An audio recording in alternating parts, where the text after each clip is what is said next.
Hello and welcome to Fit After 40. Tony, would you like to introduce our guest today? Today, our guest is Amanda Erickson, who is a nutritionist and a extraordinarily good runner. She's also part of our local running community, and we're really excited to have her today to talk about food, what's good, especially for the aging body, and also about endurance sports and how nutrition affects those. Chris, I think you would like to get started. Amanda, welcome. Thanks for taking the time. Yeah, thanks for having me. So let's talk nutrition. Starting with the basics. What should be on our plate on a daily basis? General question. Sure, absolutely. And I will start off by saying everything that I say is going to be generalized. Everyone is different. So, if I'm going to try to not give any very specific numbers because numbers are not helpful when I don't know an individual. And even some of the recommendations as far as, a percentage of carbohydrates, percentage of protein, things like that, that is going to depend on your physical activity level. It's also going to depend on how physically active you are day to day at your job or, when you're at home, if you do strenuous activities outside of that as well. So I just want to kind of give that disclaimer that everything that I'm going to say is more on a general basis and not necessarily what that you should take this and run with it and follow everything that I'm saying. This is more of just for general guidance. So to go to your question, what should we be eating? I am a big proponent of everything in moderation. So, we kind of had a little discussion before this about ice cream. I eat ice cream. There's nothing that, I avoid entirely except for if I don't like it. So, I wouldn't come on here and I wouldn't tell you, don't eat this, this, and this, because if that's something that you enjoy, there is a place that should fit in. It doesn't have to be every single day, but it can be something that you enjoy from time to time. So as far as kind of general guidelines, we have three basic macronutrients, and those are going to be carbs, proteins, and fats. So all foods fall into one of those categories or multiples of those categories. And again, depending on how active you are, depending on your age, depending on your genetics, your family history, things like that, those are all going to depend, if you need to eat more of something or less of something.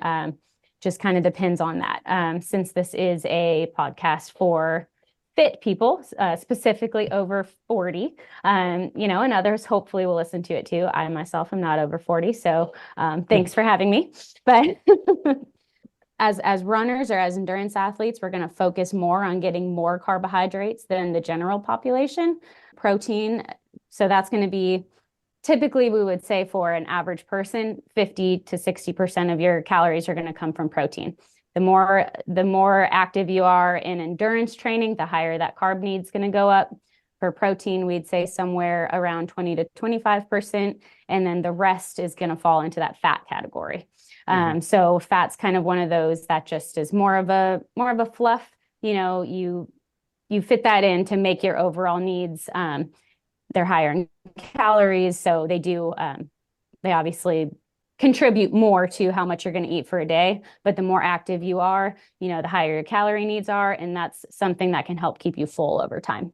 So while we're talking about the macros, a lot of people, particularly people who are training hard, advocate ultra high amounts of protein, 200 grams a day and so forth. Do you think there's any benefit to those extremely high, like multiple protein shakes, a pound of meat kind of thing, or is there only so much that your body's going to process?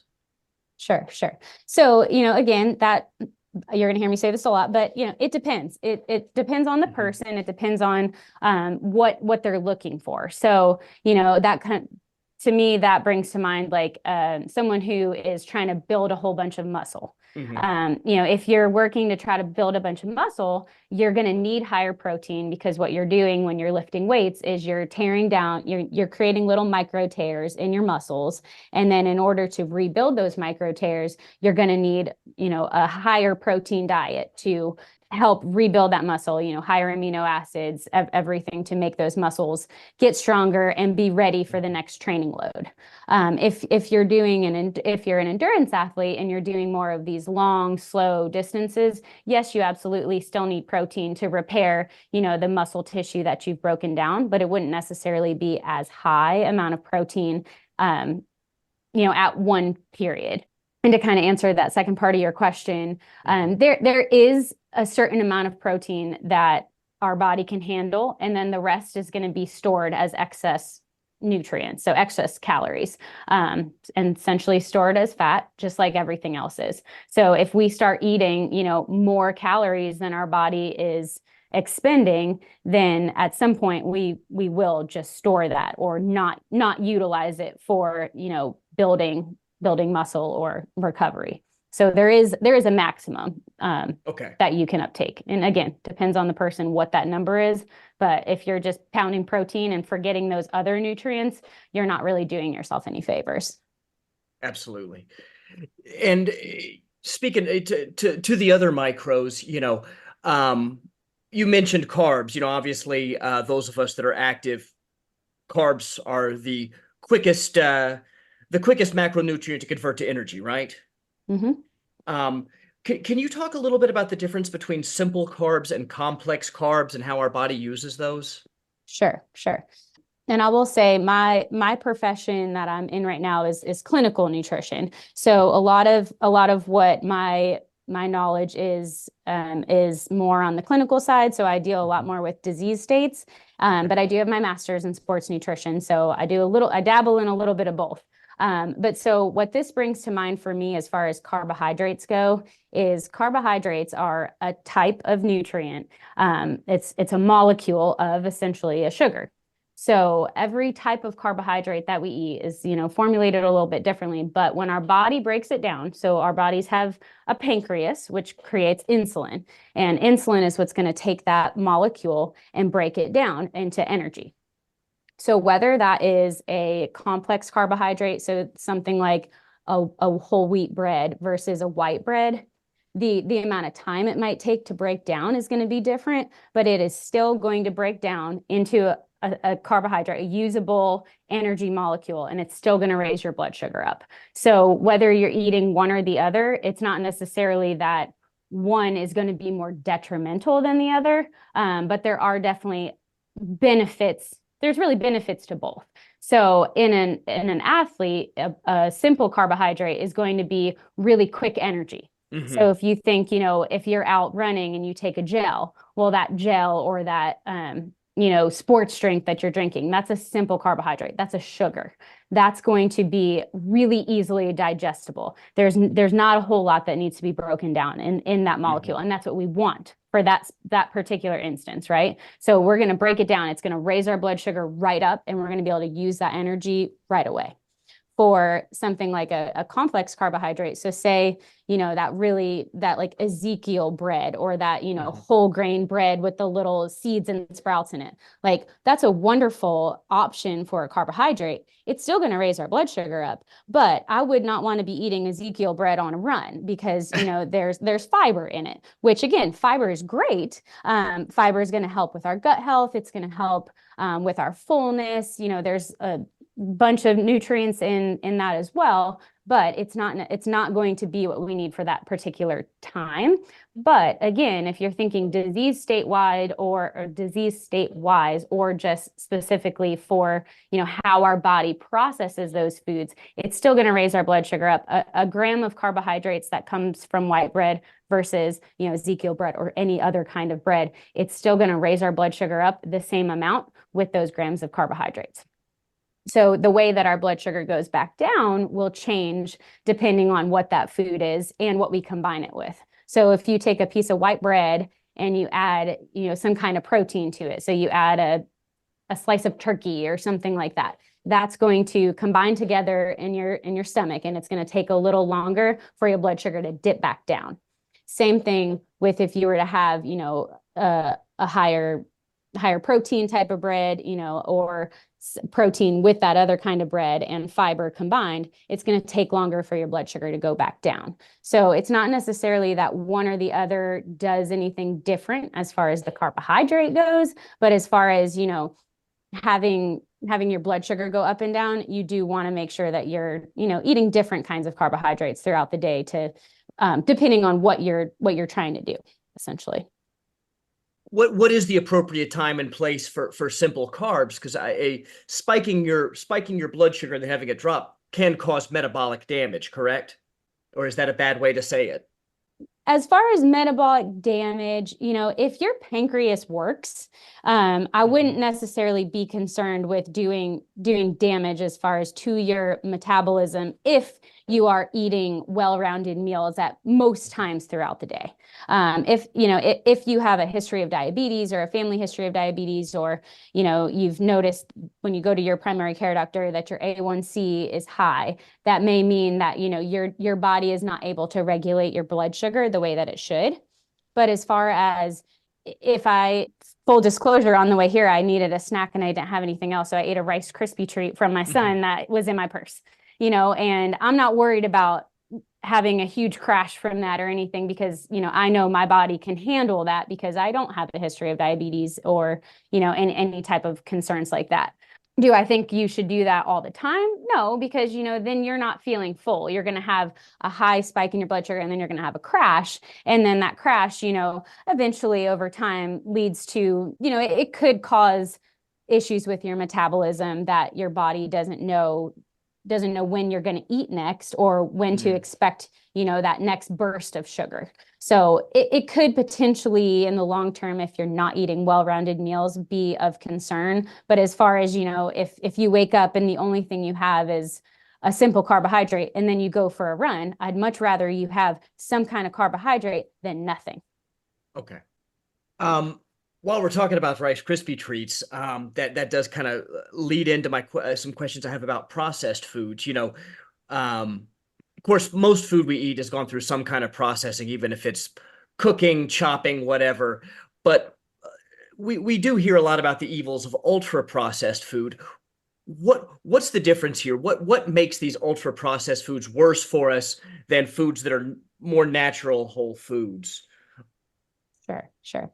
One thing that over the years being in dietetics that I have tried to get away from is labeling food as good or bad or evil or anything like that. Because, again, if our body functions at a normal, if we don't have a disease state, we don't have, diabetes, we don't have heart failure, we don't have, cardiovascular disease, anything like that.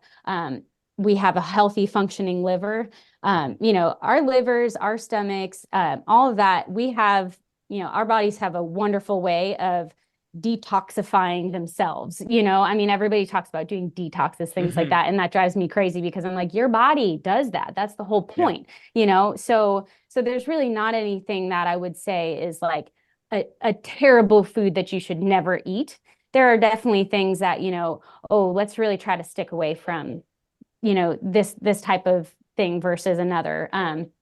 Something that comes to mind is like the saturated fats or the trans fats. So that trans fat is a type of saturated fat where basically, you take this hydrogen molecule and you're adding hydrogen to it and you're making this really dense molecule that is really hard for your body to break down. There's unsaturated fats, there's saturated fats, and then there's this, it's only man-made. It's some processed cookies. It's in some other, processed foods that are higher in fat. It's in margarine and things like that. That's one of those foods that I'm like, you could probably do without this. Now, if you were to have it, I wouldn't say, oh, like you've ruined yourself because you had, Chips Ahoy or whatever it is that has this, this nutrient in it.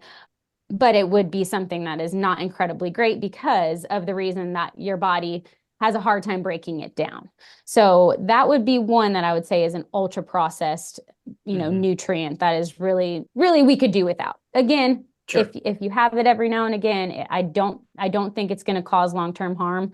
But if that's something that, you're pretty used to putting margarine on everything, you may want to cut back on that. But as far as other foods, I'm thinking, might come to mind are, like light foods. So like a yogurt, that's a light yogurt, as opposed to, just eating a whole fat yogurt. A lot of times people think, oh, I'm going to eat this diet food because that's going to be better for me. But what they're doing is, instead of it, or maybe it's low in sugar.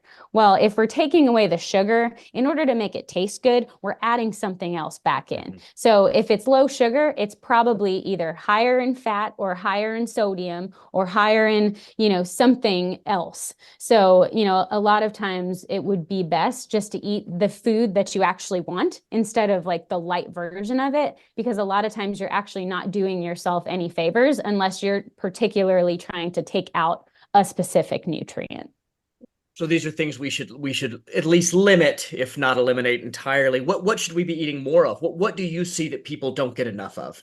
I mean, the biggest one that's always been everyone's biggest problem is fruits and vegetables. Sure. I mean, and calcium and vitamin D. Those are two things also that tend to get overlooked. But as far as, fruits and vegetables, that's something that, especially vegetables, I think people can kind of, if they think about it, they like a banana, they like an apple, they can add it in. But, vegetables, especially if you don't know how to prepare them, that is something that, people tend to, or they have this misconception from when they were a child or when their grandparents used to cook, canned green beans or something. And they're like, Right. I hate green beans. And I'm like, well, you might not hate all green beans. You just might hate green beans that are processed out of a can, or, in a can and then heated on the stovetop. So, there are certain things like that I think cause people to not eat as many fruits and vegetables, because they may have had a prior experience with it. But definitely over time, I've noticed a lot of people struggle with vegetables. Yeah. And calcium and vitamin D as well. Some people avoid milk. Milk in general is not a terrible thing for you to have. I know some people err on the side of either, I think milk is the worst thing, or, drink it all the time. But, there are a lot of good nutrients that come from cow's milk that, get overlooked if we're cutting that out and not supplementing with something else. Okay.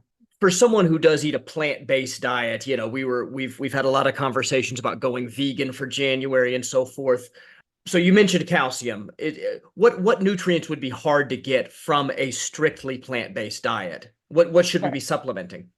Yeah. So I will start kind of high level on this, as far as, the vegetarian diets, vegan diets, all are, you can get pretty much all of your nutrients through either of those diets. It is more challenging. So, I mean, some people will do it for ethical reasons, or they'll do it for, a health reason, whatever it may be that they've decided they wanted to, it might be cholesterol, something like that. Those may be reasons that people, decide to try those diets.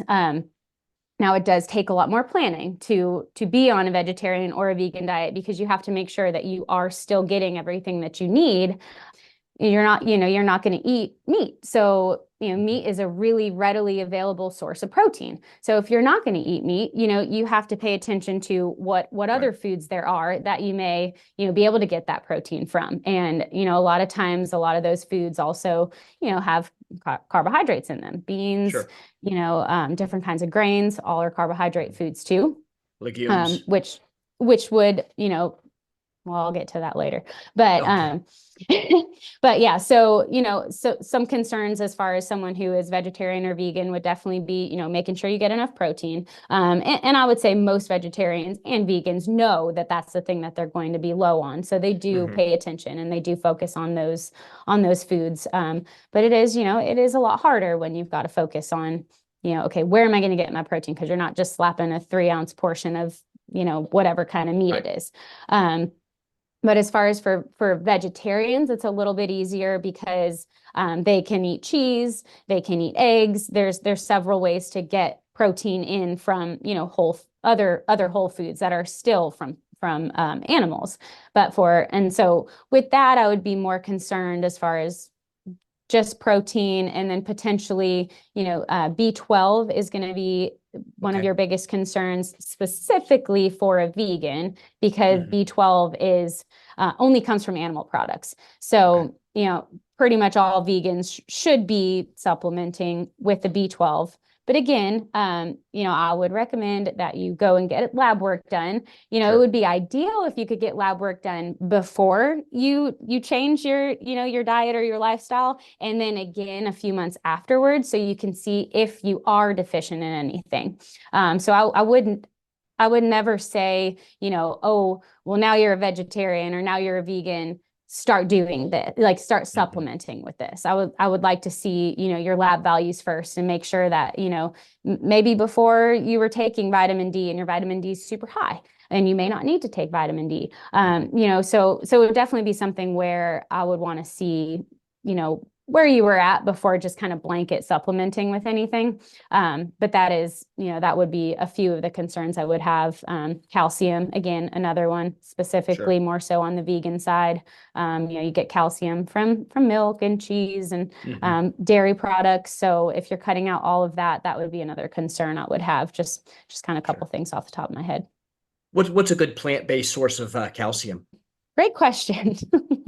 Is it tough? I mean, yeah, spinach has a little, but yeah. Are there any richer sources you could think of off the top of your head?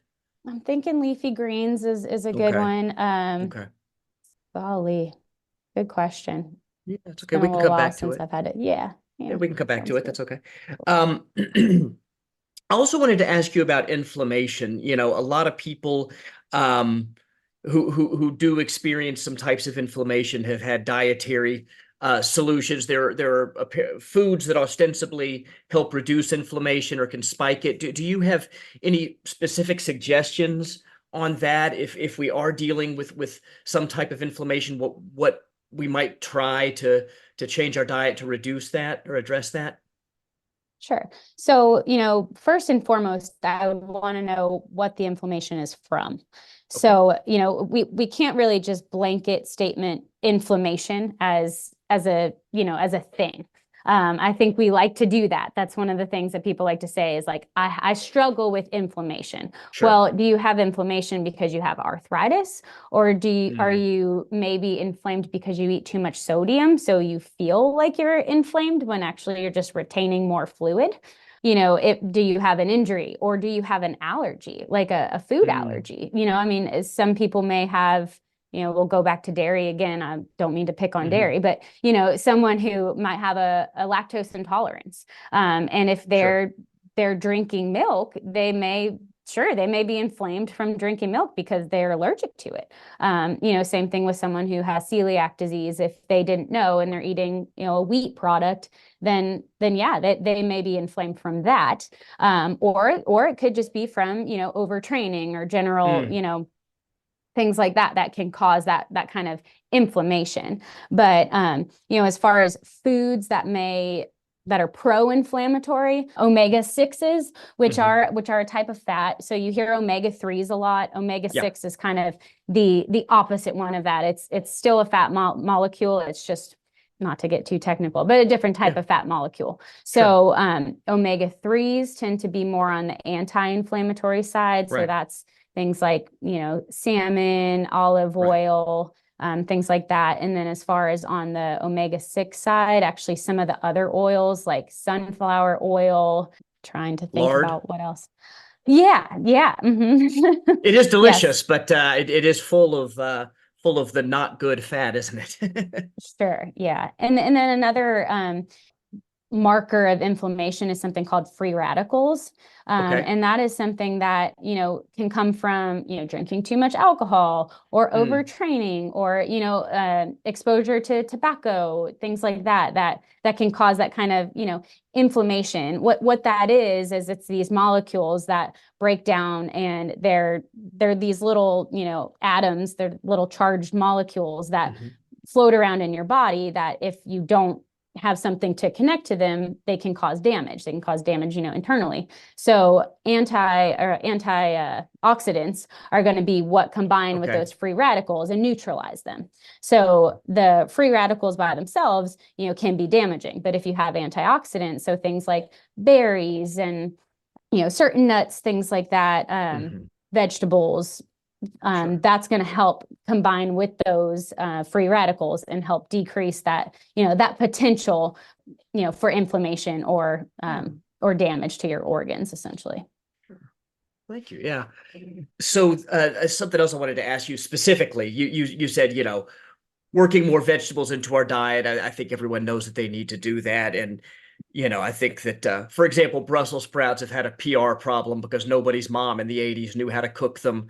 I mean, they all kind of had the consistency of mucus, didn't they? Do you have any specific ways to prepare vegetables that you like just to make them a little more tasty? Sure. Work it into our diet? And this goes, your Brussels sprouts goes back to my exact, thought on the green beans, things like that, I mean, and there are so many ways now to make vegetables fun. I mean, there's, and I kind of hate the whole cauliflower craze because they've done too many, they try too hard to make cauliflower things that it shouldn't be. But, I mean, if you don't get vegetables, it's easy to find, a way to incorporate cauliflower, things like that into your meals. If you're used to, like you said, steamed Brussels sprouts or boiled Brussels sprouts that have no flavor to them, one of my favorite gross.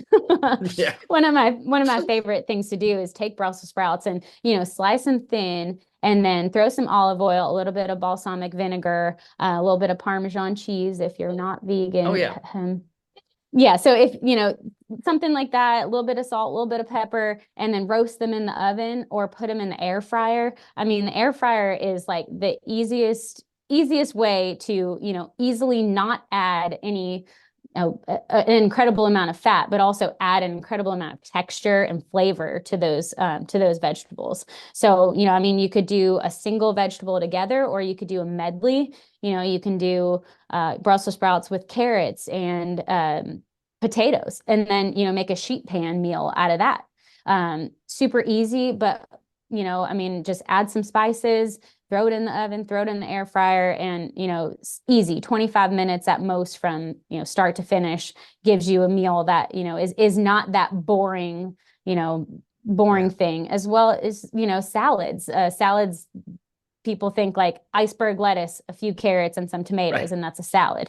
And, you can do so much with salads these days. Same thing, Brussels sprouts. You can shave some Brussels sprouts and put those in your salad, and then add some fruit to give yourself another little bit of a different flavor profile to really increase that vegetable consumption and fruit at that point. But you're also, not just eating that like savory taste. You can do sweet potatoes and add a little bit of honey, add a little bit of cinnamon, and make it, a sweet vegetable. So a completely different flavor profile. And the more you can vary those things, the less tired you're going to be of those foods. And then, the more exciting it is when you want to make something, because you can actually do it differently. And it's, most of the time it's not challenging. It's just, making sure you have, a few different things to season with. A lot of that does require a lot of prep, though. I work from home, so it's kind of easy for me. I have flexibility in my schedule and so forth, and I don't have kids. But a lot of people who have kids and a commute, real busy, and it's really hard. You kind of end up, doing takeout and so forth. Do you have any like meal prep suggestions for people that are super busy to try to work these healthier foods into their diet more? Sure.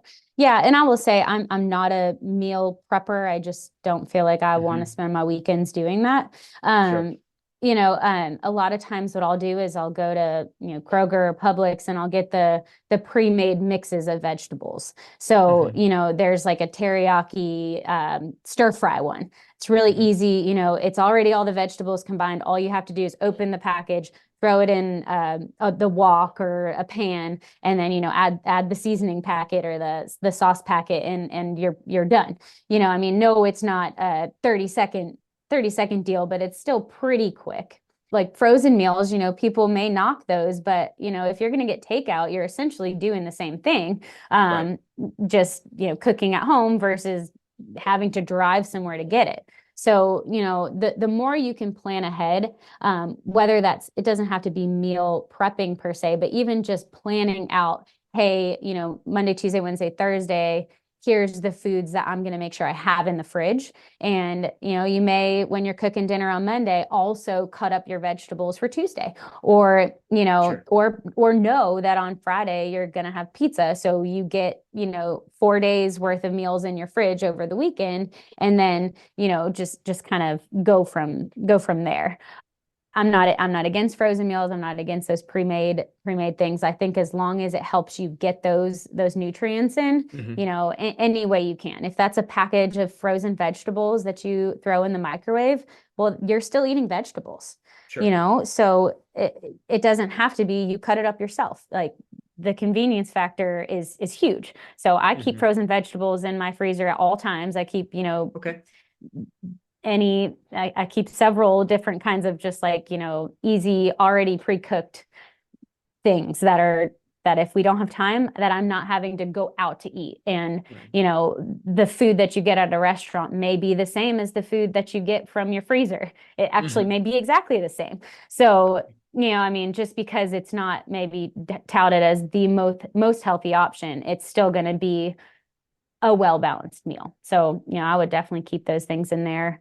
Another thing that I didn't mention that I was thinking about too is, if you don't like fruits and vegetables, something that you can do is, a lot of people are big on smoothies. That's something that's easy. You can grab in the morning, you can make it the night before and get the packs of frozen berries, keep them in the freezer, throw it in the morning, make that smoothie. And then you've already gotten, 2 to 4 servings of vegetable or fruits or vegetables pretty easily. Right. Like, again, I don't like to do that because I like to actually like feel the texture of my food. But for somebody who doesn't like fruits or vegetables, that's an easy way that you can, kind of hide those things. So if you hate spinach, I would prefer to sit there and eat spinach, but some people may not like spinach. So, you throw a handful in a smoothie, barely taste it. And, that's one way to get it in. So that's a serving of vegetables right there. Mm-hmm. And speaking of being busy, I'm traveling this week. And so when we're going to be in Ohio on Saturday and Sunday, and then, back to Pennsylvania after that. So there's some drive-throughs in my future. When we do have to eat fast, of course, fast food, generally speaking, is not healthy, but there are ways to make it less bad, right? Yeah. Yeah. And again, bad, not necessarily bad. Okay. Everything in moderation. So, Sure. I wouldn't beat yourself up about having to go through a drive-through. I would be more concerned if you skipped the meal than Okay. if you were to go and get a fast food item. Obviously now most fast food places are trying to give you some healthy options. Sure. So, instead of having to get a burger and French fries, you can get, a chicken sandwich and apple slices or a side salad. And I know a lot of things back in the day were like, well, some of those huge salads have more calories than a Big Mac. Well, they may, but they also have a lot more nutrients too. So, it's not necessarily that the calories are a bad thing. So, if you go to Wendy's or wherever you go and they've got a salad option, at least you're going to get some greens in. So that would be, one suggestion. Again, like, you can get the side of apple slices instead of getting a soda, get water or get, even if you got one of those like flavored water things, something different than just a Coke. You can really, you can find decent options at most fast food places now. Okay. So, I wouldn't beat yourself up about it. I think as long as you are not skipping the meal, that would be way more detrimental than it would be to. And if you do get a burger and fries, again, not the end of the world. Just don't do it maybe the 4 times you go through the drive-through. Don't do it every day. Right. Sure. Right. Do you have a personal favorite as far as if you do have to, if you are going to get fast food, do you have a personal favorite?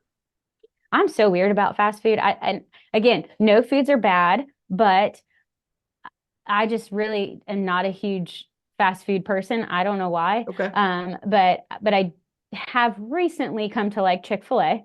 Okay. They're little chicken tender things or nuggets, whatever they are. Hmm. Do really love those. But I'm trying to think. I mean, really, I've only had Taco Bell once in my life. Oh, Again, wow. it's not because I am super against it. It's just like that's just not something that we normally do. Sure. Sure. Um, so yeah, I mean, I think those little Chick-fil-A little nuggets are probably my favorite though. Yeah.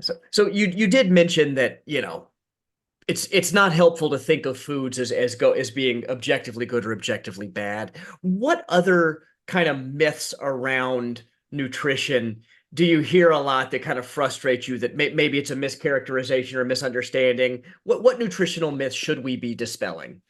If you asked me this 2 years ago, it'd be different than it is right now. Sure. I mean, and when I was in school, same thing. There's all these fad diets. There's all these Hmm. things that, right now, I guess we're still in like the keto phase, and we're Hmm. we're in the, whether it's, I don't know, carbs always get a bad rap. Carbs have always gotten a bad rap. Hmm. Fat's always gotten a bad rap. The only thing people have like consistently loved is protein for Okay. whatever the reason, I don't know. But I mean, really any of the fad diets, truthfully. Hmm. Keto, for example, you're cutting out whole food groups. You're Hmm. adding in bacon, all these things that like, we know are inherently not wonderful foods for us, but Right. yet somebody then loses weight on them on this diet and they're like, well, I lost weight, so this was a success.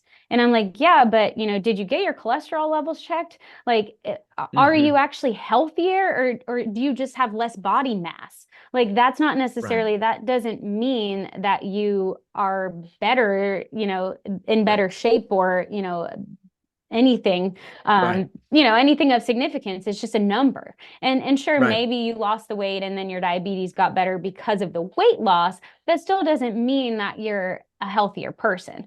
Right. So, any diet that cuts out whole food groups, or really just like cuts out the fun of eating for you, Right. it just, I mean, really, to me, is just like, why would you do that? Our bodies know how to process these foods. Like, this Hmm. is not new. Again, like paleo, things like that. It's like, okay, Right. yeah, like somebody did eat like that at one point, but like you don't Yeah. have to, like we Right. have all these foods. And if it's going to take the fun out of eating for you, unless you have, like, again, a true allergy or a true Hmm. intolerance to something, like, I just don't see why we would want to completely eliminate something. Right. Um, so I mean, really, there's a lot that I could say that drive me crazy, but Hmm. I think the Sure. biggest thing is just, um, the lack of respect for a well-balanced diet. Okay. That's really what I think is most concerning to me. The paleo diet's funny. It's like, yeah, let's look at this group of people. How did they eat? They lived a really healthy life right up until they died at 30. So let's Right. let's Hmm. base our lifestyle on that. Hmm. And people do want to use just your body weight or your BMI. They want to use that number in a vacuum without considering body composition or anything else, don't they? Hmm. What is the microbiome? How do we maintain a healthy microbiome through diet? And Truth be told, I am not an expert on microbiome. There are some experts on that specifically study gut microbiome. It is incredibly interesting. Mhm. They can map your microbiome to many things. Mhm. It's genetic. So some of it's genetic, and then some of it is what you've put in your body. Mhm. They can trace so many interesting things from it. Tell me your question again about it. Well, Sorry. just what is it? How do we keep it healthy? What does it impact? I mean, there's so many. There's a lot of myths out there about the microbiome. It's something that the influencers who throw out a lot of buzzwords that don't Hmm. really mean anything like to talk about. But Hmm. there is a lot of hard research behind it as well, and navigating that can be a bit of a challenge. So I was hoping maybe you could, direct us more toward the science and away from the dietary astrology or whatever mumbo Sure, jumbo sure. people are throwing around online. Yeah, yeah. When I was in school, and I've been out of school for about 11 years now. it was honestly not studied very well at all. So I personally don't feel like I am an expert on the microbiome in any means, which should tell you that zero influencers are experts on the microbiome. Sure. Because there is, I mean, people dedicate their lives to the research on gut microbiome, specifically for, for one specific thing, like for pregnancy, for, infant feeding, if you were breastfed versus if you're formula fed, did that make a difference on this long term in your life? I mean, things that have to have these super long studies that, again, Right. I'm not an expert in. I would hate to say too much on it and, make anybody uncomfortable. But, for me, it's more of, yes, what you eat and what you do to your body does influence, your gut health, and your gut health can influence, how long you live, how, different diseases that may show up later in life for you, depending on how you treat that gut, how you treat your gut. So, essentially, the more that you can, again, eat in moderation, provide your body with, those healthful foods, fruits and vegetables, nutrients, over time that should hopefully affect your microbiome in a positive way. Okay. But again, I'm not an expert in it, so I would hate to, step on somebody's toes who spend years of research and try to, put it in a tiny little box here. Sure, absolutely. The way actually I know you, Amanda, of course, is through running, and you're actually a phenomenal runner. And I know that a lot of your, I believe your graduate work was even done looking at sports medicine and specifically at endurance athletes. So I'm really anxious to hear what your thoughts are on that, and kind of we hit on a little bit of it so far, but to kind of kick things off, is there a dietary difference for endurance athletes versus just the average person? Or would you say the advice that you've given kind of up to this point is kind of across the board the same for someone who's running marathons or running ultra marathons or doing other sorts of like cycling centuries and those sorts of endurance events? Sure. No, I would say it's absolutely not the same. Again, so I kind of shared a little bit about this, that, my background is in clinical nutrition. And I've been working in a hospital for the last 11 years now. But I did do my master's in sports nutrition. And like you said, Tony, I've been a runner now for, gosh, I don't know, 13, 14 years, and have really, spent a lot of those years in, in endurance and running marathons and all of that. And, when I started, I thought that the nutrition was the same. I just assumed, well, why would my needs be high, anything different than maybe just a little more because I'm burning more calories. And so, as a dietitian, but not specifically a sports dietitian. And again, I'm not a certified specialist in sports dietetics. That is a whole different degree where there's a requirement for, a certain amount of hours that you are with specific athletes, that you're working with them. So I am not that. And again, I don't claim to be, but, I did study, my master's degree is in sports dietetics. So a lot of, that work that I did, I was able to focus on, my interest, which was endurance athletes. And, a lot of my dietary habits changed after I had a baby, actually, just because of cravings that I had. And I was really stuck in this kind of mind frame that, like, the low carb or the moderation of carbs is way, is what we all should focus on. And then the more I got into this graduate coursework, the more I realized that, our bodies really burn carbohydrates when we are endurance athletes. Like, that is our main source of fuel. If you don't provide yourself enough carbohydrates, you're gonna run out of gas at some point. And when, and it's not to say that there's not another way to do that. But carbohydrates is going to be that nutrient that goes up exponentially with our activity level. So, and this is specific to endurance athletes. If you're a bodybuilder, that's a whole different set of, guidelines. But so, for the endurance athlete, so like you said, Tony, for, the runner who's starting to train for half marathons or full marathons, or, those cyclists who are starting to do 3-4 hour cycles, those people need those carbohydrates, and they need them right then and there during the activity. So, you could eat a well-balanced meal for, a sedentary individual, but that's never going to meet your calorie needs. It's never going to meet your carbohydrate needs. So, those carbohydrates is the first thing that's going to go up. When you start increasing your activity level, what happens is, if you're going to go out for a more than an hour run, your body takes all the carbohydrates that are, available to it, which come from stored glycogen or anything that you've eaten before. So glycogen is stored in our liver and it's stored in our muscles. So we can only store a certain amount of calories from carbohydrates. We can increase that storage a little bit with fluid. So the more water you drink, the more carbohydrates you can essentially store. But you can only store a very small amount.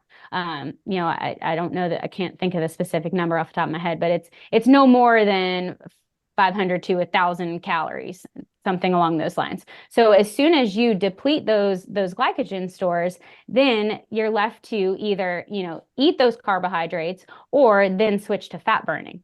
And fat burning, in itself is a much less efficient system of how to burn. So, if you're going to be doing an athletic endeavor for a long period of time, that's why you see all these athletes drinking sports drinks, taking gels, because the sooner that you can get those gels in, the easier it's going to be, and the better you're going to feel throughout that performance. And you can actually train your gut to take more in, which, the more you can get in within, that hour's time frame or that 3-hour time frame, whatever it is, the longer you're going to stay at that peak performance. So that's kind of a long-winded answer to that question, but yeah, definitely there are different needs for athletes versus a sedentary or even just like moderately active individual. I guess the next thing too is interesting because you talked a little bit about keto diet and stuff, and at least a couple of years ago that ran rampant through endurance sports to the point where I remember listening to a podcast where somebody was essentially advocating, well, they weren't advocating, but it was a guy, and he was running like a 200-mile deal in his community, and he was doing it on water and Himalayan sea salt, and because he was a fully keto athlete, and he did it, and it was fine. It was the whole, just being a fat burning athlete. And I know there's a lot of people that still kind of subscribe to that and are doing the whole fat burning thing. And I may have tried it myself at a point. So what are your thoughts on that? Do you think that that's a sustainable way to run or to do an athletic event that lasts, maybe 20 hours plus? So I know, Tony, based on your posts, that you do follow some of these things, and I'm like, my number one goal is to not offend Tony. But yes, so as far as the keto thing or the fat burning for endurance athletes, that is one way to do it. There's a lot of ways to do a lot of things. And our bodies are incredible and they can adapt to a lot of things. So, it's not to say that you can't do it on, a keto diet or keto or a high fat diet, very low carb. Can our bodies learn how to use fat for fuel efficiently? Yes, we can. We absolutely can, but it is not the preferred way to do it, and it's not the most efficient way to do it. Some of those athletes that do that are doing it for, incredibly long events that are, 2, 3, 4 day events where, you can store a lot more fat in your body than you can glycogen. So it makes sense that, for that person, that if they're able to burn their stored fat, they're going to be able to have, almost, depending on the person, a limitless supply of calories.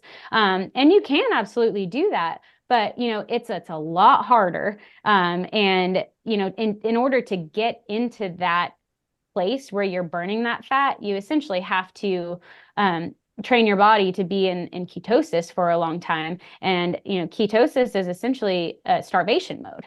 So you're teaching your body to essentially starve itself and then learn how to feed off of itself.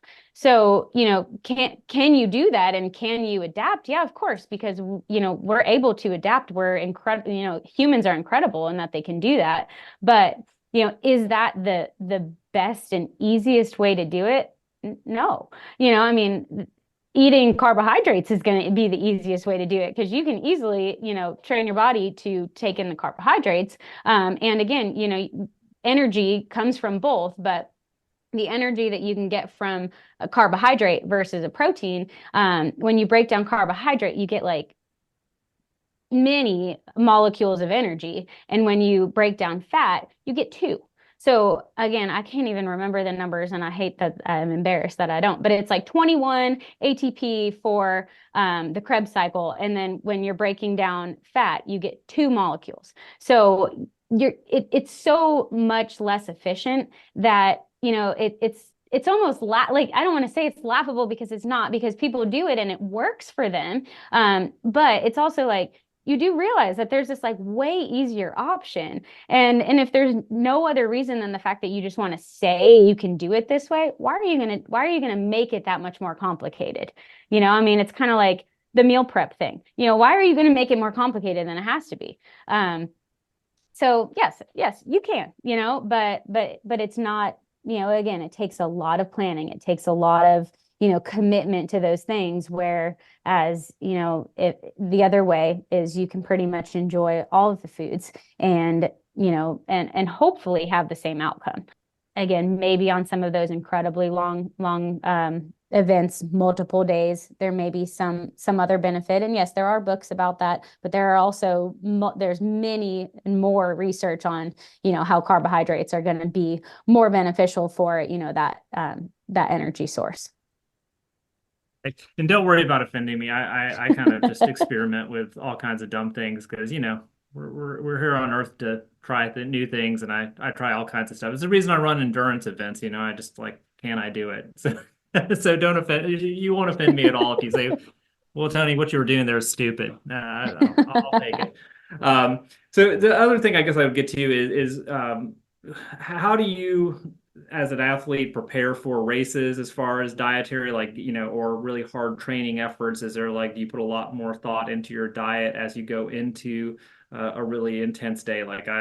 For me, Saturday is a long run day. So are there things that as a runner I should be doing on the night before to have optimal performance on my long run or on my race?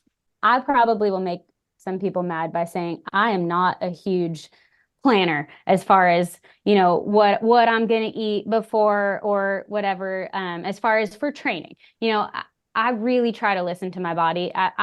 In my prior many years ago, I had an eating disorder, and I spent a long time fighting my body. I spent a long time trying to do things for my body that I knew weren't good for it, and I never listened to what it needed.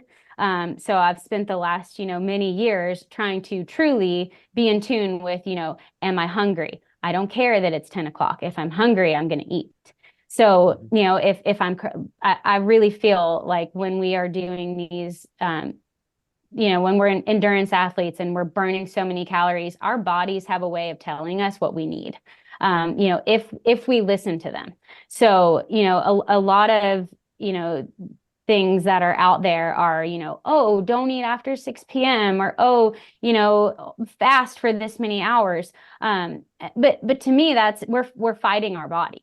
So, I wake up, I always make sure I eat first thing in the morning, especially I do a lot of my training super early in the morning. I always make sure, I wake up, I drink an electrolyte drink, and usually I eat, either a granola bar or something that's, not high in protein, just really high in carbohydrates.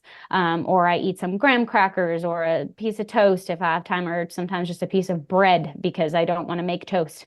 I eat something before I'm active every time. I will never go into an athletic event or a run, anything fasted. Again, carbohydrates are going to help. They're going to start your body burning calories. We don't want to start our bodies in a deficit. We want to start our bodies topped off. So, the more you can eat before an activity, the better. Sometimes, timing wise, we don't have time to eat a lot, but if you eat something, that's going to be beneficial.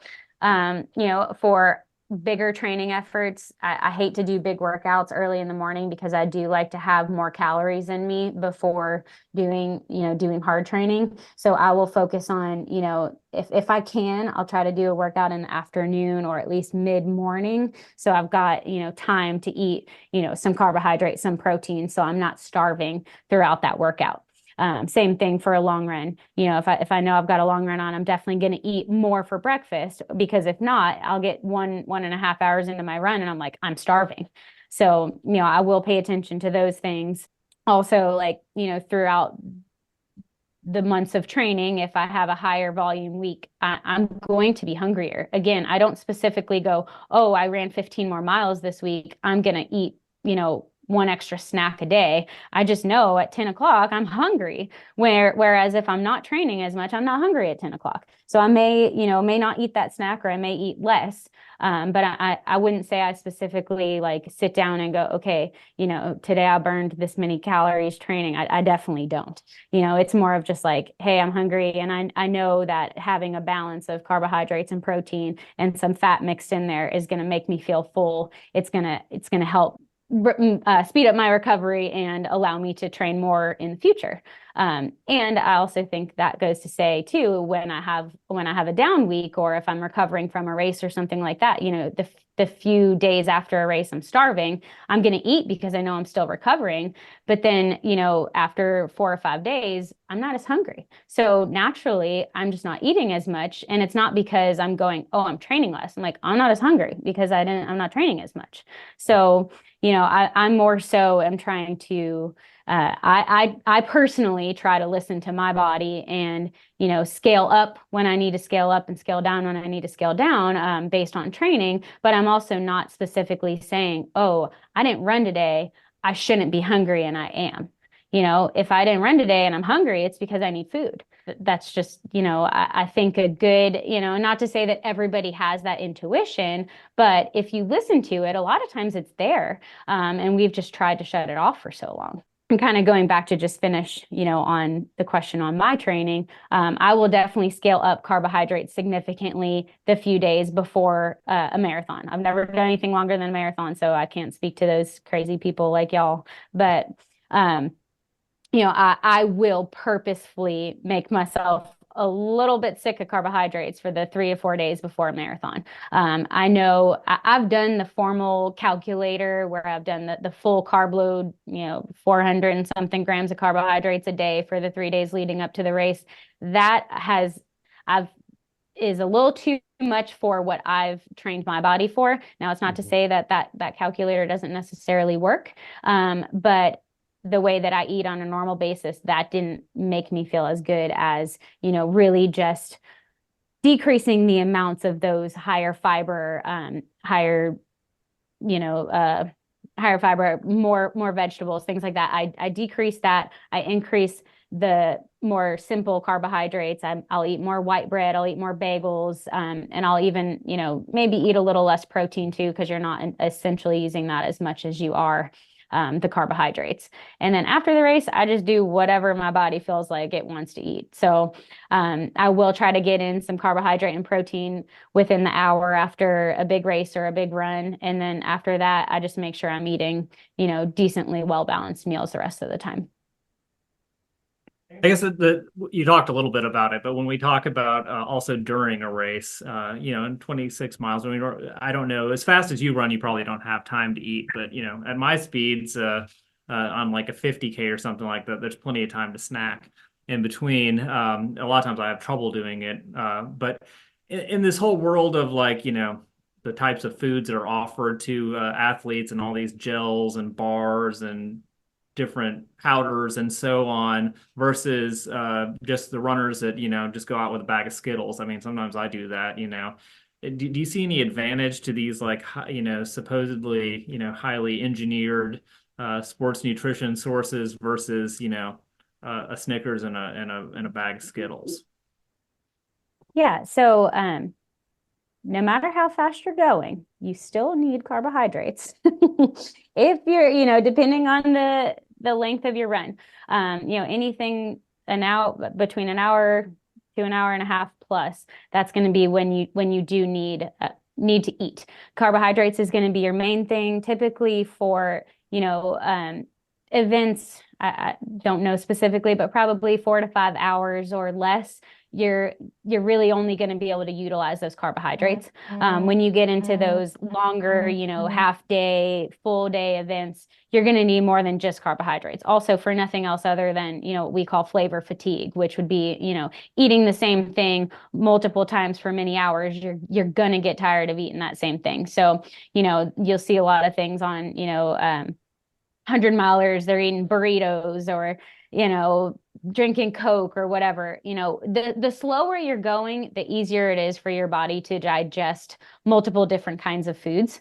But so for me specifically, I would just do like a gel or a sports drink or a combination of that plus water for a 3 to 4 or 5 hour marathon. That would be kind of the sweet spot there. But anything longer than that, you do need to get in some protein, some fat, whatever your body can handle. Again, that would be different depending on your comfort level and what you've allowed your gut to be used to. So the more you do it in training, the more you'll be able to do it in an actual race. So for some of those longer runs, I would say I wouldn't necessarily worry about those highly engineered types of foods, because the slower you go or the longer you've trained your gut to tolerate those types of things, you don't necessarily need a specific type of carbohydrate, because your body's going to be able to digest many different things if you're used to it. For those faster runners, or specifically for if you're just taking in carbohydrates, there are certain types of sugars that are digested easier, or that have been shown to be a little bit easier on the gut than some others. Like maltodextrin is something that's in a lot of gels.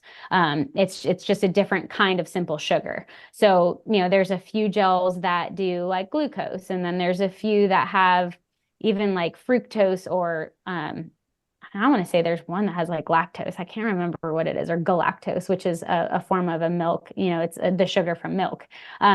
So and some people may tolerate one more than another. Maltodextrin is the one I've seen used the most. That it's the most easily digested for that type of activity. It's not to say that's the only way, and some of them are glucose, maltodextrin combined. Again, I mean, everybody tolerates things differently. All gels are the same to me. I like to, for a marathon, I'll take a probably will offend people too. I'll take a GU, I'll take a Morton, I'll take a Huma, and that's all just because I like the different textures and the different flavors. And I'll just pick something out of my cabinet in the morning, and I don't even know what it is. And because I've run with them a lot and I've tried them all, my body is used to them. But some people can only tolerate a certain kind over another. But that would again just depend on the person, and it would depend on how much they have trained with that. So if again, GU gets a bad rap because it was like the first one and you need to take it with water. And now they have ones that you don't have to take with water. But, for me, I mean, again, I'll probably offend somebody, but I can take a GU and not drink water and I don't have a problem. Of course, I'm drinking water, throughout the run, but not necessarily with it. And it doesn't cause me a problem. But, for somebody else, that may cause them to either throw up or the other end pretty much immediately. And so it just kind of depends on the person. But again, it's great that there are so many different types that we can try. And like you said, Skittles, I mean, some people, they can't tolerate a GU, they can't tolerate whatever, or, they hate the texture. There's nothing wrong with Skittles. Again, to go back to the carbohydrates, a carb is a carb. It's going to break down into sugar, and that sugar is once it's absorbed, no matter what it was before, it's going to turn into energy. So, if gummy worms or gummy bears is something that someone can tolerate, there's nothing wrong with that. The only downside on that is there's minimal to none electrolytes in, a gummy bear versus a gel that has, sodium, potassium, magnesium, whatever. So if you're only going to take in, gummy bears, you're going to have to find a way to supplement electrolytes too. Because, as you're running, as you're sweating, you're losing electrolytes in your sweat. So for those longer distances, if you're going to take Skittles as your preferred, solid food, well, then you're going to have to figure out another way to get the electrolytes, whether that's from a sports drink or a salt tab or something like that.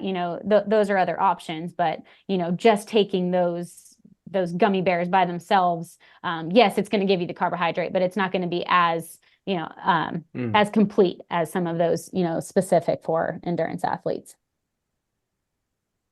And flavor fatigue is a real thing. If there is a food that you want to cut out of your life, just run a 50-mile race or so and only eat that food, and you won't want it anymore. I promise. I have this like love-hate relationship with Spring Energy because I actually like those because I can get a lot of calories down really fast and I just squirt them to the back of my mouth. But that flavor, man, like it gives me flashbacks to bad times. So you kind of hit on this a little bit too already, and it's really just kind of like I'm basically taking you through the stages of training and during the race, and now we're to recovery. I know for me, you talked about listening to your body, and I have a similar routine, and it's kind of a funny discussing. Most of my races are in East Tennessee, so I've found when I'm in East Tennessee, I'm going to drive through Cookeville on the way back home, and I've already discovered that the highest amount of calories I can get that day after long race is the shrimp Alfredo at Olive Garden. It's like 2,500 calories in a single plate, and I always want that. I'm like, because my body wants the protein. It just really wants protein. Like I get those hard cravings for protein, and then of course the carbs and the fat, those are great too. So that's a long way around asking, what is your routine for recovery? And I think you kind of hinted at it's just kind of listen to your body and kind of take those hunger cues, but maybe you have some more to say about that. Sure. Yeah. And there's a lot of studies around this too, as far as, what is that optimal window of time for recovery after an event to replace everything that you need for a quick recovery. So there's a lot of studies that had said, you only have an hour to replace, what you've lost. And then there's other studies that say, 24 hours until to have an optimal recovery. From my research, it's more likely on the longer side than it is the shorter side, as far as, you don't have to go down and eat that Olive Garden meal within the hour of the race in order to recover properly. But the biggest thing is to get something in, some carbohydrates and some protein within an hour of finishing that activity. So that's going to kickstart your metabolism to start uptaking nutrients again. So when we are active, we're in a catabolic state. So we're breaking down nutrients. We're breaking down protein. Everything. We're losing things at that point. We're breaking things down. Once we stop that activity and we start eating again, we're going to go back into this anabolic state where we're starting to rebuild. So it's not necessarily that you need to, again, eat that whole meal right away, as long as you get in all that you need within that 24 hours. And a lot of times people are not hungry in the first hour. I mean, you get done and you're like, I literally cannot look at food. And that's okay, but also you do want to try to get something. So, the only time I ever drank chocolate milk, I can't, I don't know why I keep talking about milk, but like, I personally don't like to drink milk. I don't hate milk. I put milk in my coffee, whatever. I have no problem with milk, but like the concept of just drinking a glass of milk is really gross to me. I don't know. But after a marathon, they put those little things of chocolate milk in there, and I'm like, this is what I need. And that's just like, and it's what I crave, but it's a perfect combination of carbohydrate and protein. So, getting that in again is going to kickstart that process of recovery. So, and again, you asked about me. What I would do is I would try to get that in, definitely make sure I'm getting some electrolytes in. So whether that's a Gatorade or something else, depending on what they have, or whatever was not what I was drinking during the race, again, flavor fatigue. But starting off with something, making sure you get fluids in within the hour, and then really the rest of the day, and again, this will depend on what you're doing next. So if your plan is, I'm not going to run for 4 days because I don't have anything coming up, then what I would do for that is I basically just eat and drink whatever I want after that. I mean, one of my biggest cravings is those giant soft pretzels with all the salt. That's a big thing that I eat after a long run or after a race. That's something that my body craves. And then, usually I start craving protein later on in the day. So, but I love your example of that meal that you crave, because it's perfect. It's pasta. So it's carbs, it's shrimp, which you said shrimp, right? Shrimp, which is protein, and then you get the fat from the Alfredo, and it's loaded with sodium. So it makes perfect sense why that's the food that you want, because it's going to be filling. You're going to get it, like you can eat it, and it's like immediate satisfaction. So it totally makes sense that's what you crave. Mine more so, it depends on, how hard of an effort it was. Again, just kind of, what the rest of the day looks like for me. But I will carry snacks with me all day long, because, I know anybody that I'm with the day after the marathon, or, later on the day of a marathon, they're not going to be hungry when I'm hungry. I'm going to be hungry, at the most awkward times. So I just snack, I'll just snack. And then I try to at least get in, a good meal either later in the afternoon or for dinner. But as long as I end the day and I'm not hungry, I feel like it's a success. That's good. Yeah, that's really good advice. And the last question is that I really have for you today, and I made the mistake at the beginning of not mentioning that Amanda is not a geezer like Chris and I. She is not anywhere near 40, but as you get to 40, you start to become less flexible, and you start to get some of those creaks and rattles and all those crackling, all those things that happen. And with that, especially in regard to athletics, do you think there's things you can do dietarily that are good for your joints? Are there things we should be looking out for that are, maybe promote better joint health? Sure. So I will start out by saying, at age 40, that is when our body starts losing muscle mass. So we have a certain amount of muscle mass that we can maintain with, physical activity, things like that. Naturally, once we get to age 40, and it increases exponentially as we get older than that. So our protein needs as we age are going to increase, because, our body naturally is going to have less muscle mass the older that we get. So that would be my first, not necessarily why you have achy joints or anything like that, but that is something that, specifically as we age, we do want to focus on, is making sure we get enough protein. for the achy joints, things like that, one of the things that you can start definitely before you're 40 is, a calcium, making sure you're getting enough calcium. So, again, I hate to recommend any kind of supplements without knowing anybody's history, because I really don't think, we necessarily need supplements unless we have, a condition or if we're low in something. But calcium is something that it's hard to overdo. Vitamin D is something that you can overdo, but a lot of people are deficient in it. So, calcium and vitamin D, or at least specifically vitamin D, is a really good thing to check to make sure you're not low, because if you're low in vitamin D, then you're not going to be able to absorb enough calcium. So those are two things that I would really focus on.